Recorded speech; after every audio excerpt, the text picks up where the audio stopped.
waxaan rabaa inaan u mahad celiyo wasiirka saaxiibkay iyo saaxiibada kale ee wasiirada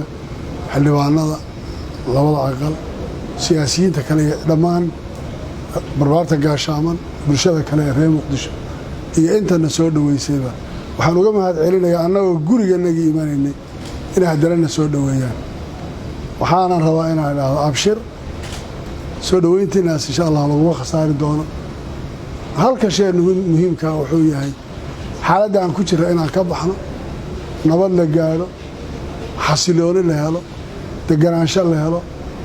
waxa aan qaadnaa ay noqoto bal inaan ka talino wadankan iyo wanaagiisa iyo horumarkiisa iyo xasiloonidiisa waan garanaynaa waxaan soo maray waan garanaynaa waxa inaga horeeya waan garanaynaa waxa dhaca waxa uu keeni karayo taa inaan niyadda wada gashano qof waliba qofka kale dhanno bilmu'miniina khayr qof waliba qof kale wanaag ha u maleeyo khayrka ha ka malaysto wanaag aan isu filano intaasaan oran lahaa iyadana waan u mahad celinayaa dadka bannaanka joogay inuu soo dhaweeyey intii soo abaabushay intii ka soo qayb gashay wabillahi tawfiiq. Assalaamu calaykum wa rahmatullahi wa barakaatuh.